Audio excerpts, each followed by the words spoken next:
Okay, hi everyone who's ever watching. One person, 100 people, million people, whoever. Um, Take it easy. Got my cat here, Isla. Okay, so what I want to talk about today, I'm a little messy today. I've been working, I've been sleeping, and I just thought I would just get this video out there and start the channel. So here we go. I want to talk about Jacqueline Ades. Um, she is She's in jail now. I believe that she's been declared incompetent to stand trial. She is, I would say, very attractive by any standard. Young woman, curvy, attractive. And she met a man on a website when she was in Florida. And it's not like Plenty of Fish or Tinder. It's a special website that's designed for men that are supposed to be at least a millionaire, at least have $1 million in net worth. I have no idea how they verify that. Maybe they check a bank account. And then women can sign up for free. I don't know if there's like a standard for attraction level for the woman, but they are basically young, attractive women looking for rich men, which already sets it up as a mercenary kind of relationship where each person's getting something. So, but most beautiful young women are not attracted to much older, rich men. It's just kind of a setup. They need someone to take care of them financially, and the guy probably wants women that are kind of out of his league, if I can say that, or he wants women he can control that are attractive or something like that. So anyway, to me, it's an unhealthy situation from the start, unless you're just looking for sex, I guess. But anyway, so she met a guy on this website, and they're pictures of her profile, pictures that she used from her profile online, and they're heavily photoshopped. But it's her, you can tell it's her, but it's like her in different outfits and her with different beautiful haircuts and all that stuff. So I can see why he'd be attracted. So anyway, I don't know what his profile looked like. He is a business owner in Phoenix who owns a skincare company. So if that's true, he's probably rich. Phoenix is a very expensive city. And if he owns the company, a skincare, he's probably a multimillionaire, I would guess. I have no idea though, honestly. So they met. They went out on one date. I'm not sure whether the date was in Arizona or Florida or what happened, where I could find out where the date was. But they went out on one date, one. That's it. And no other dates. He basically didn't respond to her on that wavelength anymore. But from that point on, she must have decided that you are the one and you are my soulmate. And I mean, she was just out there. So she sent him over, say, a 9-month period, I believe. You can correct me in the comments, but 165,000 texts. So he said that it was 500 a day at a minimum. So I don't know. To me, that's insane. Just that if you're not getting a response from someone, you're sending 500 texts to them a day. It's crazy. It is passive aggressive. It is terrifying if you're on the receiving end of that. And just nuts. So they have these chat logs when it became a case and he called the police on her. They got the chat logs. So most of the chat logs are pleasant, but there are times when she goes into some other place in her head where she says things like, don't leave me. Don't, we'll do whatever you want, but don't ever leave me. I'll kill you. So there you go. That's a terroristic threat. In addition to just being terrifying, but legally you can't do that. You can't threaten someone like that to kill them. And then she gets gruesome. Like she says, I'm going to wear your fuchsia, something like that. Fuchsia is like a part of your scalp, I believe. So she says she's going to wear his scalp after she kills him. And bathe in his blood, and use his finger bones as chopsticks when she's eating. So that's nuts. When she was asked about that after she was arrested, she said that she was just thinking off the top of her head like things that would be funny to say or something like that. So she denied like all responsibility for what saying that to someone could do. So this woman then moved to Arizona where this guy was, and they went on one date. All the time texting him. I don't know whether he blocked the number. I would.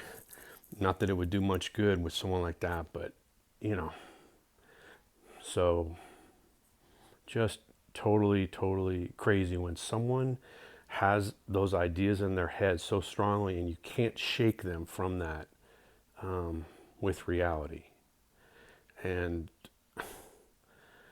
so the long and the short of it, and I may get more details to talk about it, but essentially she moved to Arizona to be close to him. Yikes. And she broke into his house twice. Yikes. So she found out where he lived. She broke into his house twice. And what I found interesting was the second time she broke into his house, the way he found out was he was out of the country, I believe, and he has home security system that you can monitor from your phone remotely, right? So you're in France or something, and you take out your phone, you hit some app, and you're like can watch what's going on in your house in real time through the cameras. So he was doing that, and he sees this woman bathing in his bathtub, and he recognizes her. So I mean, what? That is insane. I mean, anyway, so he called the cops. The cops came and got her. And at another point, she showed up at his job, I believe before this, at his job in Phoenix. So she found out where he worked. She showed up at his job. She was probably looking all pretty. And she told everyone that I am his wife. I'm looking for him. You know, I'm Mrs. So-and-so. Have you seen my husband? I mean, just crazy. And I'm sure the people there knew he wasn't married, or certainly wasn't married to her. So she was arrested. There's an amazing interview they do with her at the jail where she talks about it. Why she did what she did. She takes no responsibility for the scary stuff that she said. She really believes that he is her soulmate. And she has a E equals MC squared equals love kind of thing she talks about. So there's also a video on there that is an anonymous video, meaning like you can't see the person talking. It's a girl, a woman. So she like obscures the screen, but she claims to be a friend of Jackie, as she calls her, in Florida when they were at beautician school together. And just on an intuitive basis, it feels real, feels true, feels like this woman's telling the truth. And what she says was that Jackie was essentially a kept woman from a rich guy who either had other wives or something like that. So like he bought her an apartment and, you know, paid for this, everything and luxurious lifestyle, and he controlled her with it. And so that would make sense for why she would go for a website like that afterwards, where she can meet only millionaires. So there are other details. I definitely want to talk about the interview because I want to explore her mind and what made her tick. And I'd like to know like what you guys think about, you know, whoever's watching this, like what you think about what you would do if someone like that was on you like that, you know. I've never had anything close to that. I've had like, you know, a couple, you know, attached, you know, women in my life. But nothing like that, nothing like that. So what interested me is just the tenacity of this woman, you know, that she would send him 164,000, whatever it was, text messages, and still not get the message. And still not get the message when she breaks into his house and gets a warning, I believe, and then still not, you know, still not. And it's even more, this case is even more interesting because she's really attractive. She's not, she's not Nicole Eggert in her prime or something like that. She's not like, one in a trillion attractive, but she's really attractive. So, and so she doesn't look crazy in any sense. So, I guess that's what surprises me. Is like most men would be really excited to have a woman like that, really interested in them. But you know, anyway, interesting case. She's in jail in Phoenix now, and I don't know what happens to someone like that because they can't keep her in jail forever, can they? She hasn't. I mean, the only crime she committed was stalking, harassment, if that's the same thing, and also breaking and entering into his house. But and they said that she had a butcher knife, by the way, in the car, outside the car, outside his house in the car. She had a butcher knife when she was in his house, bathing. So, but she didn't do anything really. So I don't think they can keep her into a mental hospital forever, her whole life. So, okay, careful. It's my cat. So I don't know what happens. I guess they just treat her until they feel like she's safe and they release her.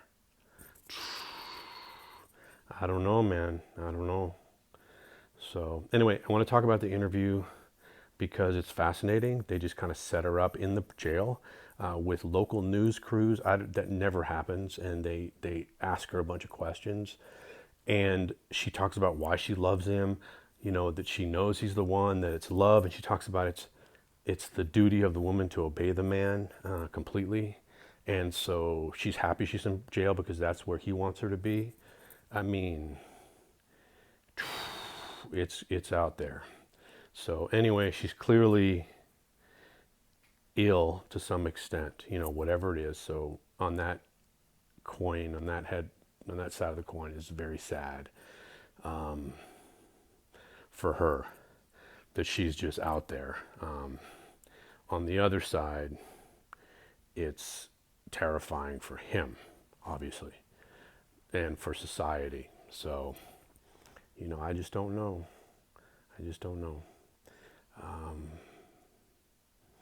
But my hat's off for her tenacity. That's for sure.